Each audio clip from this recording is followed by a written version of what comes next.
Another fairy tale season for Wrexham complete. They are promoted to the Championship. History has been made in North Wales and in English football as well. They are the first team to ever earn back-to-back-to-back promotions. And what a moment for all the fans, the ownerships and the players, Nige. History's been made, and we've just witnessed history, like you said there.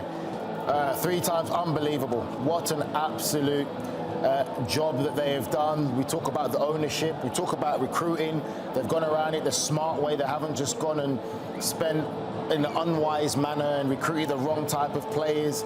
They've done everything right. They've also given the American public what football means to communities and towns and cities, and how invested local fans and people are. And it's not just a game, it's a way of life, how these fans look into it. They've done everything right from a PR standpoint. They've made history, and you just got to give them their flowers. Congratulations to Wrexham. I just don't want anyone else to come with any kind of false sense of hope to think it's going to be this easy, because it's not this easy. But they've done it the right way, and congratulations to how they've done it. I think you can see here Ryan Reynolds, obviously, he's emotional about what's happened. They've not just invested their money and their time, they've invested their emotions into this, into the community as well. So I think it's really important to note that it's a really great start for them, and what they've been able to do is accomplish history. You see what it means here with the scenes. I think it's also very important. I thought the game that they played today was a microcosm of what they've done all season and what the whole project's been. They were perfect on the day. They were focused. Someone's got to tell Parkinson that he's been promoted, because the look on his face, I mean, it was almost as if it's just a regular Saturday for him. That's how it should be, though. And I think it makes sense, because I think that's how it should be. I think that he's so focused on the next step, and you have to be, because the championship will be a real test. And Nigel just said that before we came on here. They won't be able to bully the teams in the championship, because now you're talking about massive clubs with massive history as well. So really good result today, and congratulations to Wrexham. Yeah, we've seen giants fall in the championship, so but it's unbelievable. It's fantastic to them, honestly. Like, they've done everything the right way. We've spoken about them, and you bring up, obviously, Phil Parkinson there, just standing there like, this is what you want. You want your manager to be like that, to say, yes, we've done it, on to the next, because that's where the real challenge is going to come now in the championship, because we've seen giants fall from the championship, and it's not going to be as easy as that.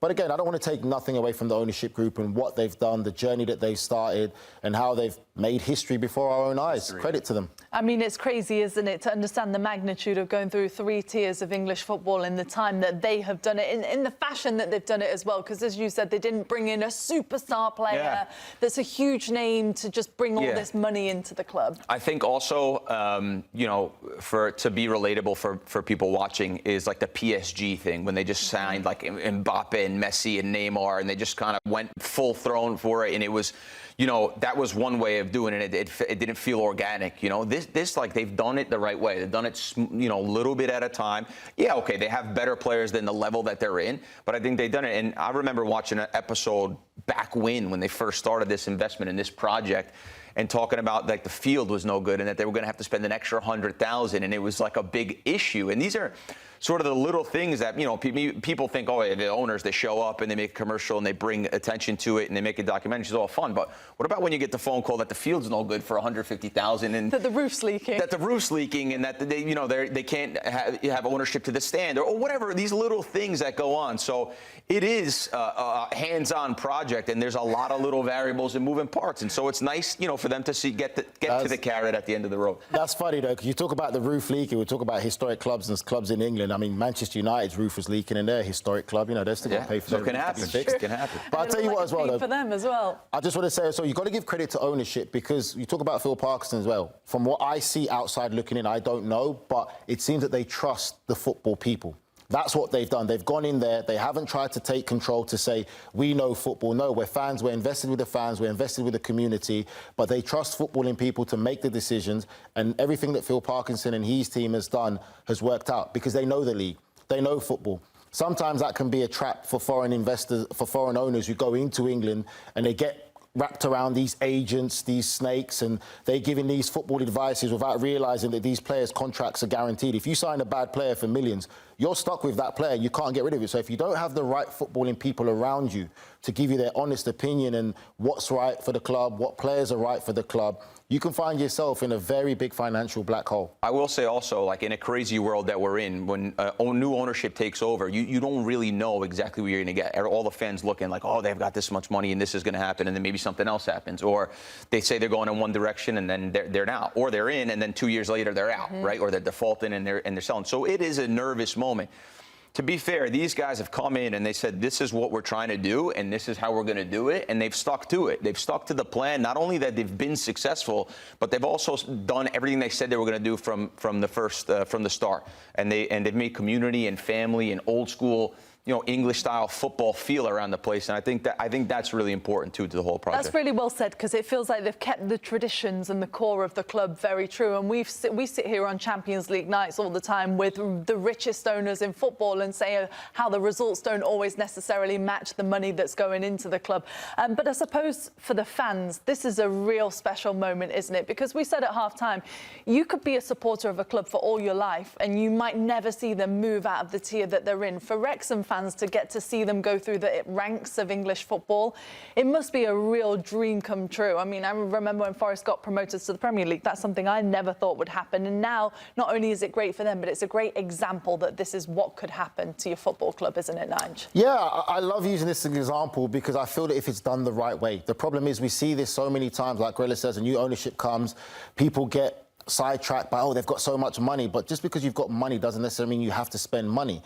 What I like to give credit for Wrexham and the ownership group is they've done it the right way. They've trust footballing people, they've made the right recruitment, and then for the fan base, they've seen their club go up now, and now the Championship is a massive league. It is one of the biggest leagues in world football when you do about the fans who go to the games and how it's viewed around the world. This is a massive opportunity for them now as a club, as a community, and it's only going to bring more investment, more attention into the area itself. And it's something that these kids, some of the young kids we saw running onto that pitch, they're going to remember this for the rest of their life. They were there when history was made with their football club for back-to-back-to-back promotions. And it's just something that you never take away with you.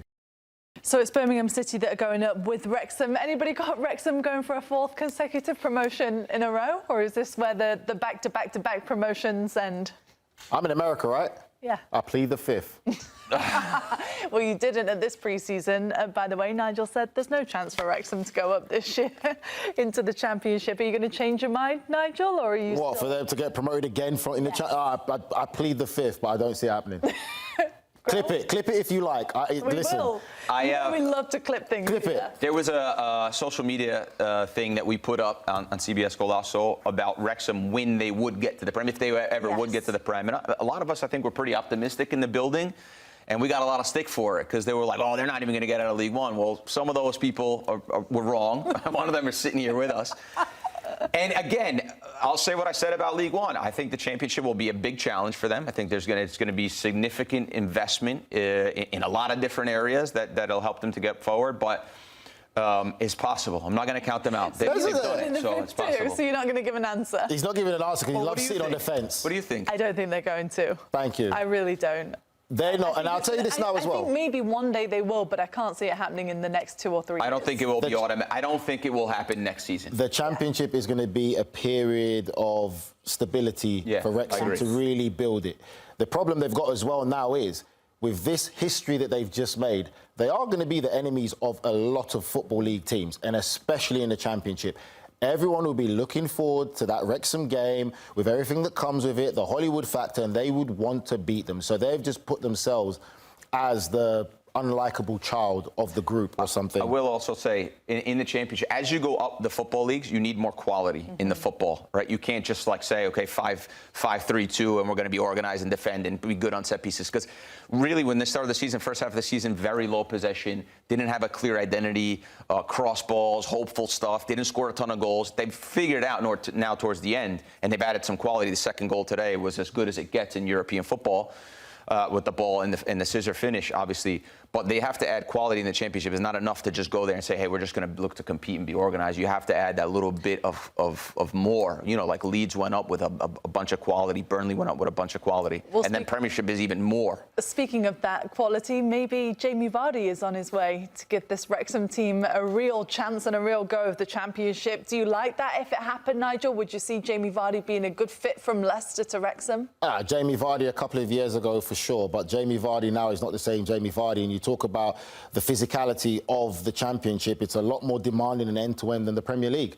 The Premier League is more shorter intensive spurts where you need that bit of quality. But when you talk about the Championship, it's like this. And does Jamie Vardy have the legs to still be doing it at that level? I don't think so. I think it's a great name to add to it, but to have him to play every single week in, week out to help your team to do well, I think it's a tough task. I think it's a big ask. I love a lot of things in the world outside of football as well, but how much does it cost? That's the thing. How much is it going to cost you? Because if you have him and it's understood that he's going to be a guy off the bench that's going to add experience in the locker room, then I can see it. If you're telling me that he's going to start every single game up top for them in the Championship, for me, I worry about the legs. I do. I'm not saying he has them or he doesn't.